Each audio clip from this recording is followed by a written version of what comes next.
នៅដើមសប្តាហ៍នេះនាវាកងទ័ពរំដោះប្រជាជនចិនដល់ទំនើបមួយគ្រឿងទៀតបានចូលចតនៅមូលដ្ឋានសមុទ្ររៀមកងទ័ពជើងទឹកក្នុងខេត្តព្រះសីហនុដែលនាំឲ្យមានការចាប់អារម្មណ៍ខ្លាំងវត្តមាននាវាចម្បាំងប្រភេទនេះនៅកម្ពុជាត្រូវបានគេអះអាងថាមកចូលរួមសមយុទ្ធនាគមាសដែលកម្ពុជានិងចិនធ្វើរួមគ្នារយៈពេល2សប្តាហ៍នៅក្រោមប្រធានបទប្រតិបត្តិការប្រឆាំងភេរវកម្មរួមគ្នានិងការងារសង្គ្រោះមនុស្សធម៌អ្វីដែលគួរឲ្យចាប់អារម្មណ៍ខ្លាំងសម្រាប់វត្តមាននាវាប្រភេទនេះដោយសារវាគឺជាលើកដំបូងហើយដែលចិនបានបញ្ជូននាវាចម្បាំងខ្នាតធំនិងទំនើបប្រភេទនេះមកចូលរួមសមយុទ្ធជាមួយកម្ពុជានាវាខាងលើត្រូវបានគេស្គាល់ឈ្មោះថា Type 071 ដែលជានាវាចម្បាំងសម្រាប់ដឹកជញ្ជូនទ័ពអាវុធយុទ្ធភ័ណ្ឌទាំងសម្រាប់សង្គ្រាមនៅលើដែនទឹកនិងដែនគោកខណៈ NATO ឲ្យឈ្មោះនាវានេះថា Yu Zhao ដែលត្រូវបានចាត់ទុកថាជានាវាដឹកជញ្ជូនយុទ្ធភ័ណ្ឌសង្គ្រាមដែលមានសមត្ថភាពខ្ពស់បំផុតមួយនៅតំបន់អាស៊ីType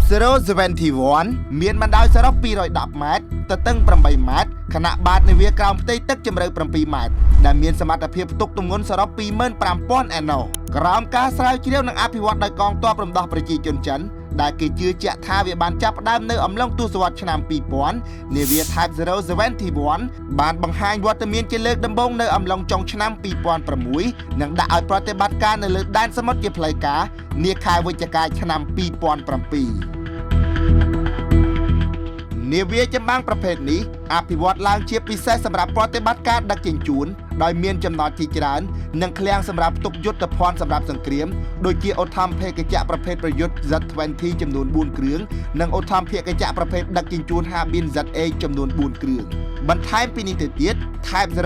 071 គឺមានសមត្ថភាពអាចផ្ទុករថពាសដែករហូតដល់60គ្រឿងនិងដឹកកងទ័ពប្រមាណ800នាក់សម្រាប់អាវុធដែលបំពាក់លើនាវាប្រភេទនេះបច្ចុប្បន្នមហាអំណាចចិនបានធ្វើទំនើបកម្មឈានដល់កម្រិតកំពូលមួយដោយបំពាក់ជាមួយកាំភ្លើងយន្ត AK-176 ប្រើគ្រាប់76មីលីម៉ែត្រចំនួន1ដើមកាំភ្លើងយន្ត AK-630 ប្រើគ្រាប់ប្រភេទ30មីលីម៉ែត្រចំនួន4ដើមនិងប្រព័ន្ធបាញ់គ្រាប់រ៉ុកែត18កាណុងប្រភេទ726សរុបដល់ទៅ4ប្រព័ន្ធបន្ថែមទៀតលើសពីនេះទៅទៀតនាវាដែលមានលេខស៊េរី989ដែលកំពុងសម្ចតនៅមូលដ្ឋានសមុទ្ររៀមកងទ័ពជើងទឹកនាពេលនេះគឺជាប្រភេទនាវាដែលចិនធ្វើទំនើបកម្មចុងក្រោយដោយទើបតែត្រូវបានគេបំពាក់អាវុធថាមពល laser កម្រិតខ្ពស់កាលពីឆ្នាំ2024កន្លងទៅ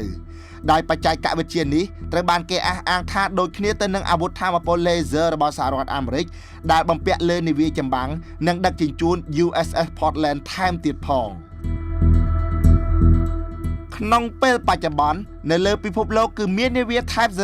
071 សរុបដល់ទៅ9គ្រឿងក្នុងនោះ8គ្រឿងបានប្រើប្រាស់សម្រាប់វិស័យកងទ័ពជើងទឹកចិននិងមួយគ្រឿងទៀត Type 071E ត្រូវបានចិនលក់ឲ្យកងទ័ពជើងទឹកថៃនិងបញ្ជូនទៅដល់ប្រទេសថៃកាលពីខែមេសាឆ្នាំ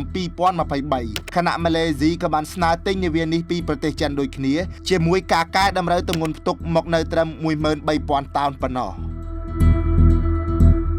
ដោយឡែកសម្រាប់តម្លៃរបស់ Type 071 មិនត្រូវបានគេបង្ហាញជាផ្លូវការនោះឡើយប៉ុន្តែគេប៉ាន់ប្រមាណថាមានតម្លៃប្រមាណ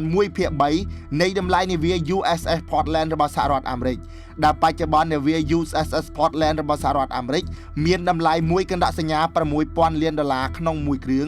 ដែលនោះមានន័យថានាវា Type